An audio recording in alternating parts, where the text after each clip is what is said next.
Hey everybody, in this recording we are going to go over prime factorization and factor trees. If you can really start putting away the calculator, stop doing long multiplication on the side, and stop trying to rush and answer any multiplication or division or breakdown of a number question quickly. Just take your time and really think about the factors and the prime factorization of that number. You will get so much better at math, okay? So don't blurt something out right away. Take your time, press pause during this video anytime you want if you want to try things on your own. And let's take a look at this. It's going to be very helpful for our upcoming unit, which starts on or lesson 7, 8, 9, 10, and 11, where we will go through 5 different factoring methods. And it will also be really helpful later on when we are simplifying radicals. So let's get started. Prime numbers have exactly 2 distinct or different factors, 1 and itself. That means that 1 is not prime, okay? Because 1 has a repeated factor, 1 times 1. So they're not 2 distinct or 2 different factors, okay? 2 is the first prime number, and 2 is the only even prime number. I like 2 whenever I like whenever the number I'm trying to analyze is even. I like starting with a 2, because if I know it's 2 times something, then all I have to do is keep cutting the number in half. So it's definitely 2 times 24. Now, elementary school style factor trees, you circle or acknowledge the prime numbers. Those are the bottoms of branches. 24 is not prime, so we're going to keep going. Could you just pick any random number you want? Yes, but I want us to practice in our heads working with cutting numbers in half, okay? 2 times 12. 2 times 6. 2 times 3. 3 right here, our first odd prime number. Now the numbers I have circled are my factors. 48 is 2 times 2 times 2 times 2. That's 4 2s. 2 times 2 times 2 times 2 times 3. This is fully expanded. Or maybe I even think of this as 2 to the 4th power times 3 to the 1st power. So if we had some sort of an X-ray vision, we could really look at a number. 48 is 2, 2, 2, 2, which is 16 times 3. I left a little room down here so I could kind of talk about these numbers a bit more. But let's get through this part first. 80. Let's do it again. 80 is 2 times 40. You want to circle as you go the primes, go for it. 40 is 2 times 20. 20 is 2 times 10. And 10 is 2 times 5. And 5 is our third prime number. Sorry if you hear my dog. 2 times 2 times 2 times 2 again, but this time times 5. 2 times 2 times 2 times 2 times 5. Or 2 to the 4th times 5 to the 1st. 225. 225 is not an even number, so we're not going to luck out so much with starting with 2.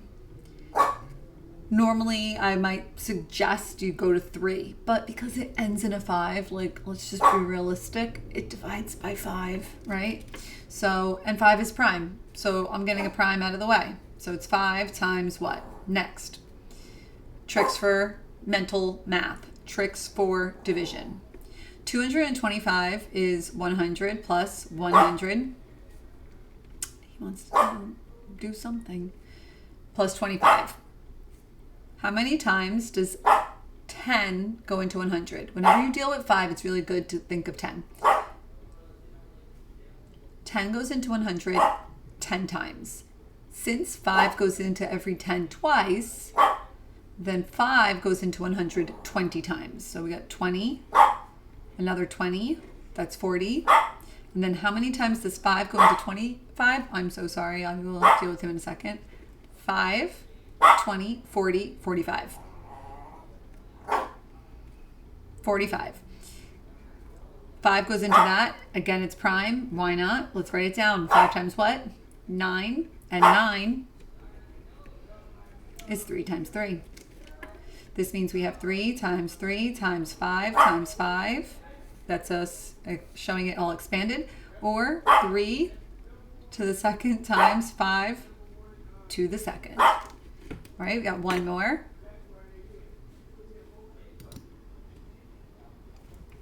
And now we have 144 as our fourth example. So I'm going to approach it the same way. This time I'm going to put the 2's to the right.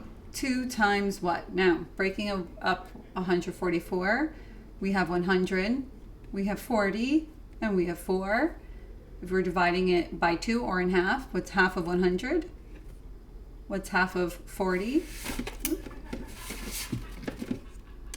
And what's half of 4?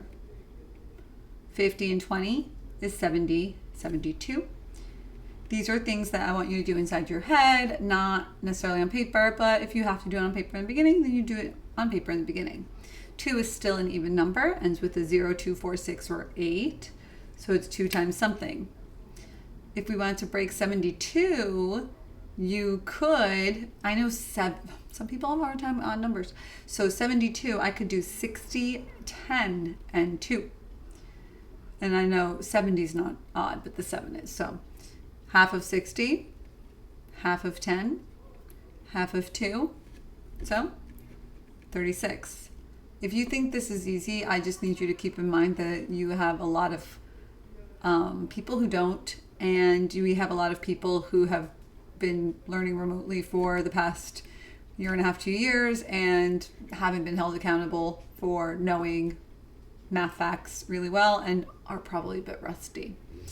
36, 2, even I don't care, you know it's 6 times 6. What's 2 times what is 36? Know all your times tables, right? Half of 30, half of 6, and then add them together carefully. Don't blurt it out, but commit to a number in your head. It's 18. 18 is 2 times what? Half of 10, half of 8, 9, and 9 is 3 times 3. So again, 2, 2, 2, 2. So 3 out of 4 of these had that. 2 times 2 times 2 times 2 times 3 times 3.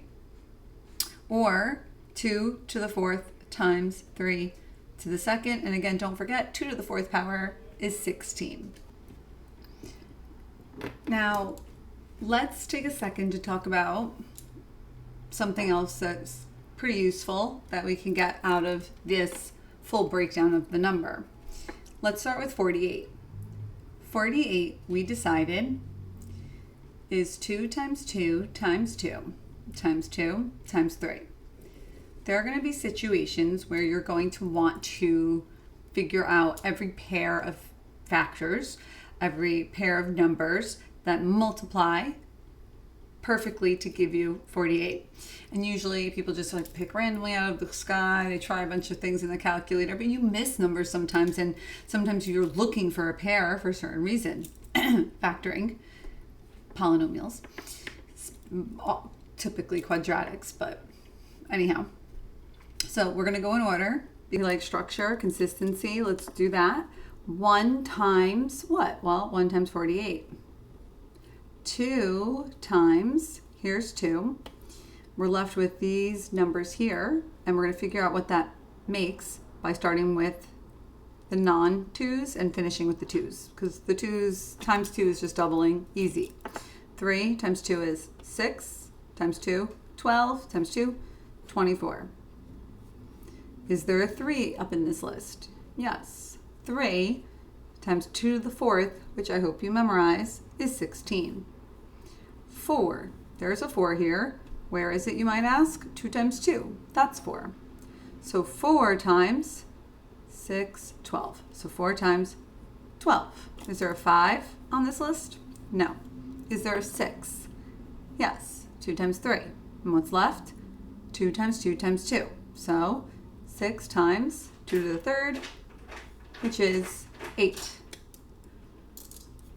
And that is all of our pairs of factors that multiply to give us 48. Pretty easy. Let's try the same with 80. 80, we decided, is 2 times 2 times 2 times 2 times 5. So that list might be about the same as this. 1 times 80.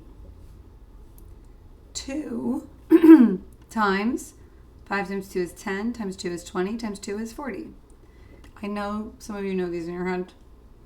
It's all about the method, the strategy, and technique, the practice, not that you happen to know them, okay? Is there a 3 on the list? No. Is there a 4? Yes. 2 times 2 is 4.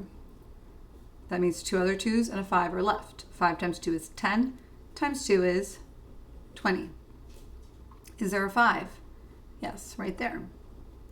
5 times 2 to the 4, which we said is 16.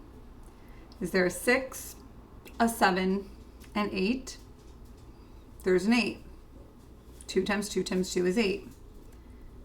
8 times 2 times 5, which is 10. So I knew I was at the bottom of my list each time because my next number here would have been a 7 and then 8 and I'm back. Here 8, 9, not 1, 10, back up. Basically the square root is the turnaround point and the square root of 80 is just a smidge under 9. The square root of 48 is just a smidge under 7.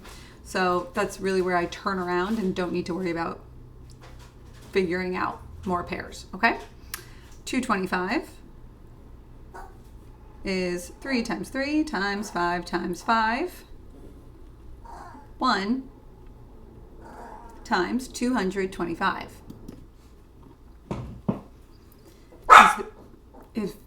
Then we ask if there's a 2 on the list. There's not. I'm sorry. He's playing now. 3. 3 times whatever this is. Again, strategize what order you want to multiply in. I'm going to do 5 times 5, 25 times 3, which is 75. Is there a 4 on the list? No. 5, yes. 5 times what? Think about which way you want to do this. Again, I'll do 3 times 3 is 9 times 5. Maybe you do the finger trick. 9 times 5, 45. And that might be one that you would normally miss. So it's good to do this. You'll catch all of them. Is there a 6? Nope. 7, 8, 9. There is 9. 3 times 3 is 9. So 9 times what? 25. So not quite at my turnaround point yet. I'm going to keep going. So 10. 5 and 5 is not 10. 11, 12, 13, 14, 15. 3 and 5 is 15, which happens to be the square root because this times another 15. And then I'm done. One more. 144, which we broke down to be 2 to the 4th again and 3 to the 2nd. We'll start again with 1 and 144. 2 times what? 9 times 2 is 18 times 2. 36 times 2, 72. 3 is on the list. That was 16. 16 times 3, we should know, is 48. It's right over there. 4 is on the list because we have plenty of 2's. There's 4. 3 times 3 is 9, times 2 is 18, times 2 is 36. 5, nope. 6 Yes. 3 and 2 makes 6. That leaves me with a 3 times 2 is 6 times 2 is 12 times 2 is 24. So 6 times 24. 7, no. 8, yes. 2 to the third is 8. What's left? 3 and 3 and 2. 9 times 2, 18. That's another one. These are things that you may have missed that multiply. He's playing with his ball. I'm sorry. If you had to make a list of all the factors, okay? Again, not quite at turnaround territory where these are essentially the same number, close together, or if I hit the square root. Is there a 9 on the list? Yes. 3 and 3 is 9 times what? 2 to the fourth, which is 16. Oh, I'm totally not even on the paper anymore. Okay, I'm just gonna scoop around, continue. Is there a 10, an 11, a 12? Yes, 3 times 2 is 6 times 2 is 12. So if I use a 3, 2, 2 to get the first 12 right there, what's left? Another 3, 2, 2, which is 12, and that is actually the end of my list. I'm at the square root, turnaround spot, all done. So prime factorization is going to come out to be very helpful when we are simplifying, when we're dividing, when we are simplifying a radical, simplifying a fraction, or just doing regular math in our everyday life. So I hope that you will opt to use this strategy. Take your time, take advantage of the opportunities to work with these numbers, familiarize yourself with them, become really comfortable with them. It's worth it. It'll pay off in the end. And I hope it just continues to make you a better math student. So if you're down with factor trees and prime factorization, thumbs up. And if you think this is stupid and a waste of your time and you don't think it's going to be useful, put a thumbs down. I don't care. Do what you want to do. But have a great day, and I'll see what video I could maybe link up at the end of this video. So hopefully it's something that you want a review on. See ya.